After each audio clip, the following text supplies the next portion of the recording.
오늘 제목은 아기를 경배하라입니다. 자, 여러분 어때? 이 성탄절에 예수님이 오신 것을 믿습니까? 네. 예수님이 아기 예수로 오셨고 또 이 시대에 우리 안에 또 성령으로 오신 줄 믿습니다. 그분이 우리의 왕이 되시고 또 그리스도가 되시며 그리고 목자가 되시는 줄 믿습니다. 자, 이 아기를 경배해야 될 이유가 뭐냐면 왕으로 나신 이가 어디냐 하고 2절에 동방으로 온 박사들이 묻고 있습니다. 유대 땅에서는 그 나실 것을 전혀 알지 못하고 있는데 사실 동방에서 온 박사들, 동방이라면 아마 바사, 페르시아, 여러분은 잘 아시다시피 별을 가지고 점을 치는 사람들, 그 사람들이 점성술에 의해서 별을 보고 왕으로 나신 것을 보고 경배하러 왔다 했습니다. 그러나 원래 이 유대 예루살렘에는 헤롯 왕이었는데 그는 에돔 사람으로서 왕이 될 수 없는 사람인데 어떻게 왕이 됐어요? 로마의 권세를 힘입어서. 그래서 정말 그 나라의 진정한 왕이 와야 되는데 그 왕을 기다리는 그 나라는 어찌 잠잠하고 있어요. 알지 못하고. 그래서 진정한 왕이라는 것은 뭐냐면 하늘의 왕이라는 것입니다. 땅의 왕이 아니라 땅의 나라의 왕이라 아니라 하늘의 나라의 왕으로 오셨다라는 사실이에요. 언제서부터 그렇게 됐냐? 하나님께서 그 이스라엘의 왕이셨어요. 가나안을 아브라함에게 약속해서 그 땅에 거주하게 하시고 그 나라의 왕이 되시고 그 왕이 하시는 일이 사사들을 보내가지고 모든 일을 처리하셨어요. 그래서 다른 이방의 나라는 왕들이 다 있었는데 이스라엘은 왕이 없고 사사들이 그 모든 사건이 날 때마다 하나님의 힘을 힘입어서 그 나라들을 다 치리하였다라는 사실입니다. 근데 사무엘상 8장에 보면은 이 장로들이 사무엘 선지자 앞에 와가지고 하는 얘기가 다른 나라도 왕이 있는데 우리도 왕을 세워주십시오. 당신 사무엘은 늙었고 당신의 아들들은 시원치가 않습니다. 그렇게 세상의 나라들처럼 왕을 세워주세요. 이렇게 했어요. 그러니까 사무엘이 좋지 않게 여겼지만 하나님 앞에서 저들이 이렇게 요구합니다. 하니까 하나님의 말씀이 무엇이겠습니까? 저희들이 나를 왕되지 못하게 하려 함이라 그랬어요. 그러나 저들의 말을 들어줘라. 그러면서 초대 왕으로 사울을 세웠고 둘째 왕으로 다윗을 세웠어요. 근데 다윗이 왕이 돼가지고 모든 나라들을 평정시키고 예속시킨 다음에 그 백향로 궁전을 짓고 그 궁전을 지었을 때 하나님의 전을 보니까 이것은 아니다. 어떻게 하나님의 전이 저렇게 초라할 수 있는가? 성막일 수가 없다. 지어야겠다 하고 생각을 해서 그 하나님의 전을 짓기로 마음먹고 그 선지자 사무엘에게 그럴 성전을 지을 마음이 있습니다 하니까 하나님이 그걸 알고서 참 누가 내 생각을 한 사람이 있었느냐 하면서 다윗을 칭찬하시면서 축복하시기를 이제 한 왕조를 내가 세우겠다. 내 혈육은 난. 그러나 그 왕조를 세우는 데 있어서 다윗의 왕을 계속 영원히 세우겠다 하시면서도 거기서는 무엇을 얘기하고 있냐면 하나님의 나라를 세우겠다라는 것이에요. 유대 사람들이 들으면 다윗의 자손들이 계속 그 왕조를 이어나갈 것처럼 생각되지만 하나님의 말씀은 그것이 아니라 여기 역대상 14장에 보면 내가 영원히 그를 내 집과 내 나라에 세우리니 너 뒤에 나올 아들을 내 아들을 삼겠다 그런 거예요. 그것이 바로 예수님이라는 사실이고 이 이사야서 9장에 있는 것처럼 한 아기를 우리에게 주셨고 한 아들이 우리에게 낳는데 정사를 메었고 기묘자라 모사라 평강의 왕이라 이렇게 되어 있는 거예요. 그러니까 그 다윗의 자손으로 오는 그가 바로 그리스도이며 그가 사람의 아들이 아니라 하나님의 아들이라는 것이에요. 그래서 우리가 신약에 보면 누가복음 1장 35절에도 보라 내가 잉태하여 아들을 낳으리니 그 이름을 예수라 하라.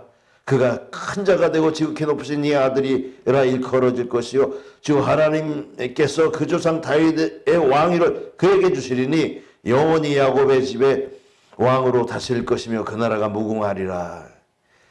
저기 마리아에게 성령으로 잉태돼서 그가 낳은 아들이 바로 하나님의 아들이고 영원한 나라의 영원한 왕이 될 것이다. 그렇게 얘기하고 있어요.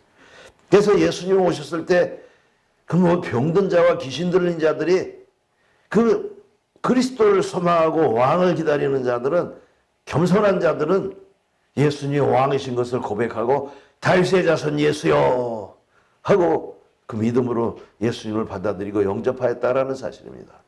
그래서 그들이 다윗의 자손 예수여 하고 왕으로 인정하는 자들에게는 능력의 역사가 나서서 병이 고쳐지고 귀신이 쫓겨나가고 그리고 하나님의 축복이 그들에게 임했다라는 것이에요. 여러분, 영원한 나라를 세우려고 오신 진정한 왕이라는 사실입니다. 여러분, 하나님께서 왕의 자리를 사람에게 내줬는데 그들이 하는 일이 무엇이었겠습니까?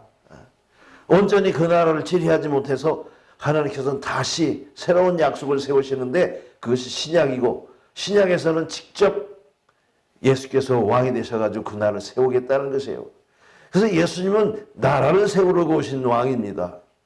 사람의 나라를 유지하고 그를 계속 이어가는 그런 왕이 아니라 새로운 하나님의 나라를 세우고 그 영원한 나라의 왕이 되시려고 오신 것이에요. 그래서 다니엘서 2장 44절에도 이 열왕의 때에 하나님의 하늘에 새 한 나라를 세우시리니 그 나라는 영원히 망하지 아니할 것이요 그 국권이 다른 나라에게 빼앗기지도 아니하며 모든 나라를 쳐서 멸하고 영원히 설 것이라 이렇게 말씀하셨어요. 메대와 바사 또 그리고 헬라와 로마를 지나 예수님의 오시는 그때에 하늘에 새 나라가 세워지고 새 왕이 생긴다라는 겁니다. 그래서 예수님께서 영원한 나라를 세우러 오셨어요. 그래서 마가복음 1장 15절에도 때가 찼고 하나님의 나라가 가까웠으니 회개하고 복음을 믿으라 그렇게 말씀하셨고요. 이 마태복음 4장 17절에도 이때부터 비로소 예수께서 전파하여 회개하라 천국에 가까웠느니라 이렇게 말씀하셨어요. 여러분, 예수님은 나라를 세우려고 오셨어요. 저 유대 땅을 세우려고 오신 것이 아니에요. 여러분, 새로운 영원한 천국을 세우려고 오셨고 그것을 세우셨어요. 세울 뿐만 아니라 왕이 오는 것은 뭘 해야 되느냐면요, 법을 새로 세우러 오신 거예요. 여러분, 그래서 예수님께서 마태복음 5장 11절에 내가 율법을 폐하러 온 것이 아니라 완성시키러 왔다 이렇게 말씀하신 겁니다. 이게 새로운 영원한 나라의 법은 영원한 법으로, 그게 율법이 아니라 성령의 법이 되는 것입니다.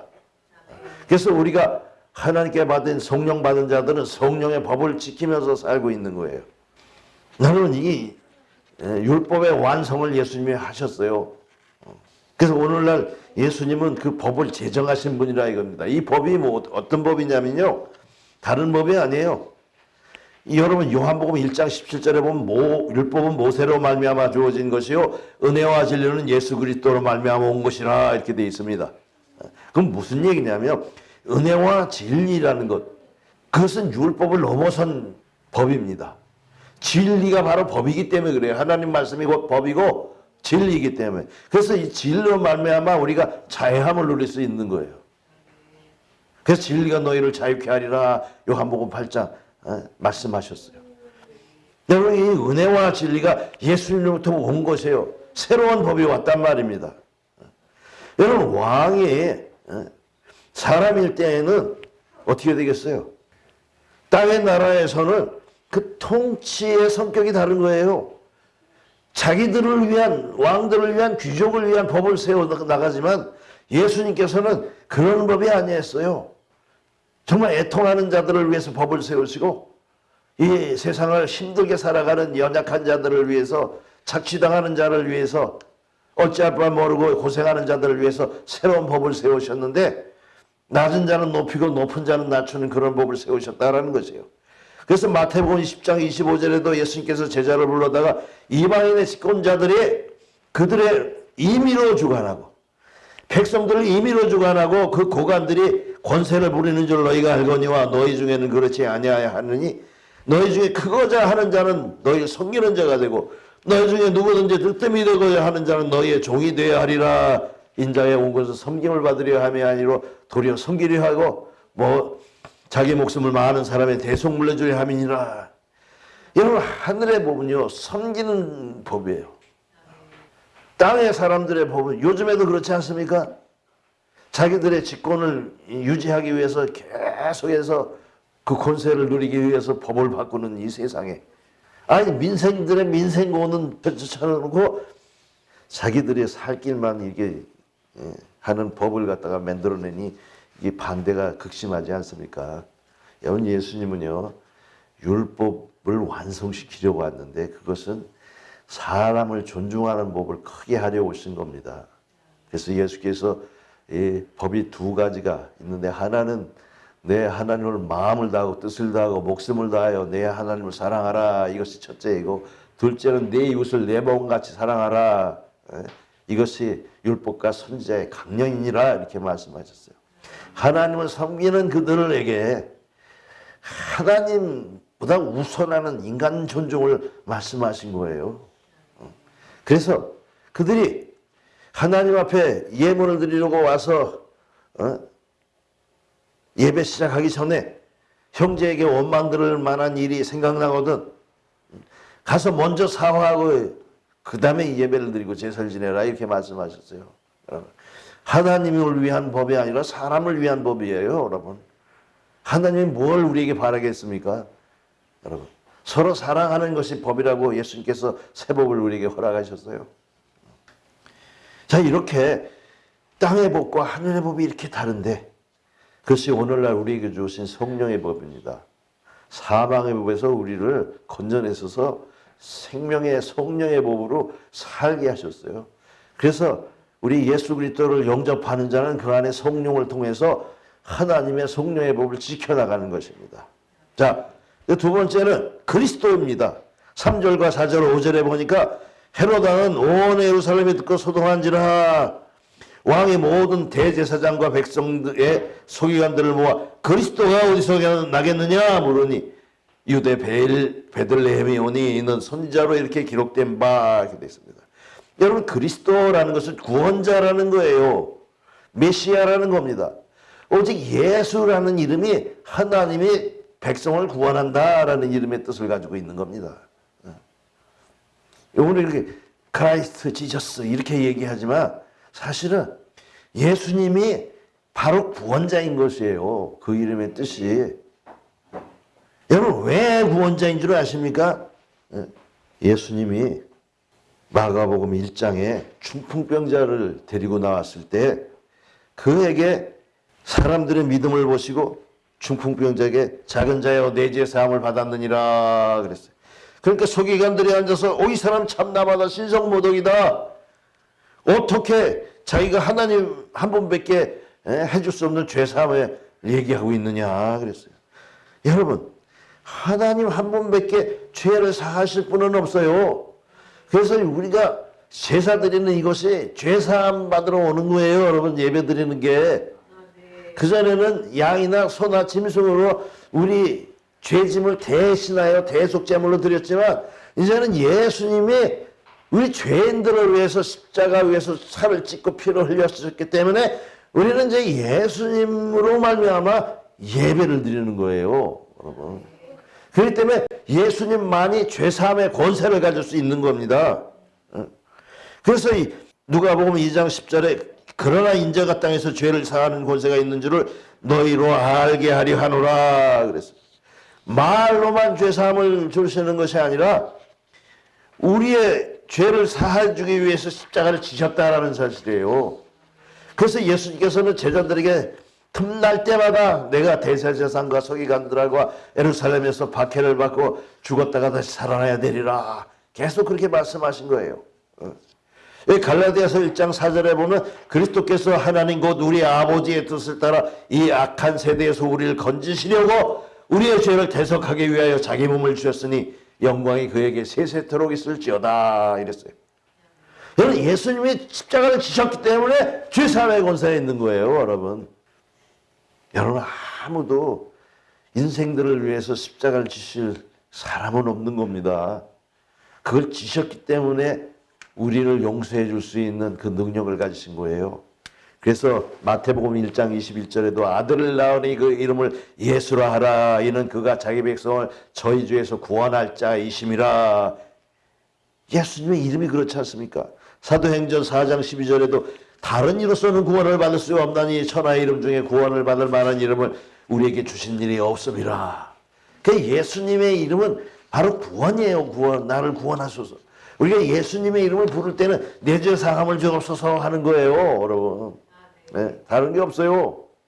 그러니까 마귀의 권세가 물러가는 거예요, 여러분. 왜? 내가 죄가 없는데 왜 마귀가 나를 잡겠어요? 네? 송사하겠습니까? 예수의 이름은 마귀가 쫓겨나는 거예요. 내가 용서받음으로. 나와 관계가 없어지는 거예요, 마귀의 역사와. 이렇게 예수님께서 우리들을 위하여 십자가를 주신 그것에 우리는 감사해야 되는 겁니다. 그게 그리스도예요. 이 세상에 뭐 거짓 그리스도들이 많이 나오지만, 아니 거짓 그리스도들이 십자가를 졌습니까? 아닙니다. 십자가를 지신 그분만이 예수예요, 여러분. 그분만이 구원자입니다. 자, 이번에 세 번째는 이 6절에 보니까 또 유대왕 베들레헴아 너는 유다 고을 중에 가장 작지 아니하도다. 내게서 한 다스리는 자가 나와서 내 백성 이스라엘의 목자가 되리라 하였습니다. 이렇게 되었어요. 여러분, 예수님께서 자기 자신이 이 땅에 오셔서 요한복음 10장 11절에 보니까 나는 선한 목자라. 선한 목자는 양들을 위하여 목숨을 버리거니와 싹끄는 목자가 아니요 양도 제 양이 아니라 이리가 오는 것을 보면 양을 버리고 달아나니 이리가 양을 물어가고 또 해치느니라. 나는 선한 목자라. 나는 내 양을 알고 양도 나를 아는 것이 아버지께서 나를 아시고 내가 아버지를 아는 것 같으니 나는 양을 위하여 목숨을 버리노라. 그리고 10장 16절에 또 이 우리에 들지 아니한 다른 양이 내게 있어 내가 인도해야 하리니 그들도 내 음성을 듣고 한 무리가 되어 한 목자에게 있으리라. 여러분, 이 이사야서 9장에도 계속해서 목자로 나오지 않습니까? 여러분, 목자들은 많아요. 양들도 많고요. 하지만 진정한 참 목자는 십자가를 지신 목자가 목자인 것이에요. 왜? 그냥 양들을 위해서 목숨을 버렸잖아요. 네? 여러분, 다윗이 왜 왕이 된 줄 아십니까? 자기 목숨을 내어놓고 사자들이 와도 그 사자와 대결해서 쫓아냈기 때문에 왕이 된 거예요, 여러분. 왕들은 자기의 힘을 과시하고 억압하는 자가 아니라 전쟁이 나면 앞에 가서 싸우는 자가 왕인 거예요. 예? 근데 오늘날의 왕들은 편안하게 왕궁에서 있으면서 백성들 가서 군사들 불러가지고 너 가서 죽어라 하죠. 예수님은 양들을 위해서 죽으셨다는 사실이에요. 그게 참 목자인 겁니다. 여러분, 예수님께서 우리를 구하시는데 뭘로 구하시는 줄 아십니까? 성령으로 구하시는 거예요. 요한복음 14장 16절과 17절에 보면은 내가 아버지께 구하겠으니 그가 또 다른 보혜사를 너에게 주사 영원토록 너희와 함께 있게 하시리니 그는 진리의 영이라 세상은 능히 그를 받지 못하나니 이는 그를 보지도 못하고 알지도 못함이라. 그러나 너희는 그를 아나니 그는 너희와 함께 거하시며 너희 속에 계시겠음이라. 내가 너희를 고아와 같이 버려두지 아니하고 너희에게 다시 오리라. 이렇게 말씀하셨어요. 여러분, 선한 목자는 그 육신으로 있을 때만이 목사가 아니라 보이지 아니한 곳을 우리를 도우시고 인도하시고 축복하시는 것입니다, 여러분. 그래서 예수님께서 성령을 약속하신 거예요. 요한복음 16장 7절에도 내가 너에게 실상을 말하노니 내가 떠나가는 것이 너에게 유익이라. 내가 떠나가지 아니하면 보혜사가 너에게로 오지 아니할 것이요 가면 내가 그를 너에게로 보내리니. 요한복음 14장 26절에 보혜사 아버지께서 내 이름으로 보낼 성령 그가 너희에게 모든 것을 가르치시고 내가 너희에게 말한 모든 것을 생각나게 하리라. 이 말씀하셨어요. 여러분, 예수님께서 모든 자들과 함께 하시며 목자가 되시는 겁니다. 가르쳐 주시는 거예요. 하나님의 모든 것을 가르쳐 주실 뿐만 아니라 예수님의 말씀하신 것을 깨닫게 하는 것이 성령인 거예요. 그가 우리를 지켜주는 겁니다. 그래서 계시록 3장 20절에도 볼지어다 내가 문 밖에 서서 두드리노니 누구든지 내 음성을 듣고 문을 열면 내가 그에게로 들어가 그와 더불어 먹고 그는 나라 더불어 먹으리라 말씀하셨어요. 우리와 함께 하시는 거예요, 여러분. 세상 끝날까지 함께 하시는 그분입니다. 그래서 갈라디아서 5장 16절에 보면은 내가 이루노니 너희는 성령을 따라 행하라. 그리하면 육체의 욕심을 이루지 아니하리라. 육체의 소욕은 성령을 거스리고 성령은 육체를 거스리나니 이 둘이 서로 대적함으로 너희가 원하는 것을 하지 못하게 하려 함이라. 너희가 만일 성령의 인도하시는 바가 되면 율법 아래 있지 아니하리라. 이렇게 말씀하셨어요. 여러분, 성령을 영접하셨습니까?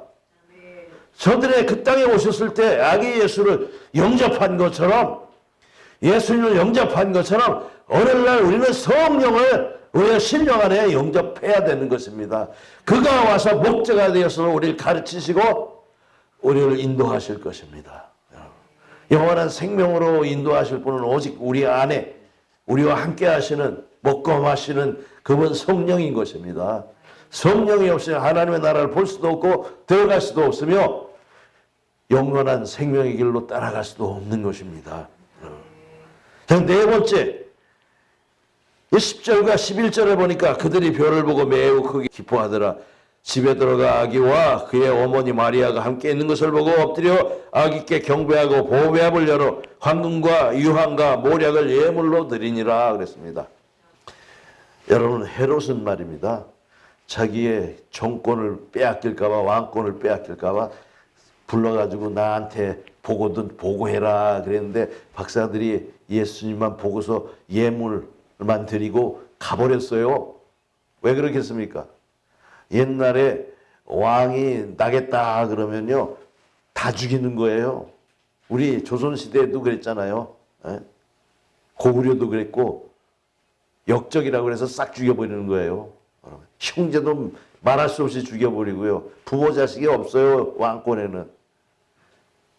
그런데 이 외국에 와서 진정한 왕 중의 왕인 예수님에게 이 모략과 황금과 유향을 드렸단 말입니다.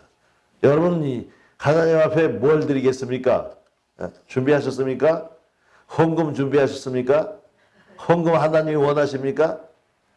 여러분, 하나님께서는 우리에게 원하시는 것이 있어요. 우리의 몸을 드리길 원하시는 겁니다. 그래서 로마서 12장 1절에도 그러므로 형제들아 내가 하나님의 자비하심으로 너희를 권하노니 너희 몸을 하나님이 기뻐하시는 거룩한 산자 서로 드리라. 이런 너희의 드릴 영적 예배니라 말씀하셨어요. 하나님께서는 우리의 몸을 드려서 우리에게 모신 성령에 의해서 살아가기를 원하시는 겁니다. 그것이 참 예배고 요한복음 4장 23절과 24절에 아버지께 참되게 예배하는 자들은 영과 진리로 예배할 때가 오나니 바로 이때라. 아버지께서는 자기에게 이렇게 예배하는 자들을 찾으시느니라. 하나님은 영이시니 예배하는 자가 영과 진리로 예배할지니라. 이렇게 말씀하고 계세요. 여러분, 하나님의 성령에게 내 마음과 몸과 삶을 맡겨야 됩니다. 그래 영원한 생명을 얻는 것이고 그걸 바로 참으로 경배하는 것이에요. 하나님 앞에 목소리를 높여서 찬양하는 것도 찬양하는 거지만 진짜 하나님을 찬양하고 경배하는 것은 나의 몸을 드리는 거예요. 나의 삶을 성령께 맡겨서 내 삶 속에서 그 성령을 내가 따라가겠나이다 하면서 자기의 삶을 드리는 것, 이것이 하나님이 가장 기뻐하시는 예물이 되는 것입니다. 이러한 예물이 준비되셨습니까? 네. 여러분들에게는 그런 예물이 다 준비되셨을 줄 믿습니다.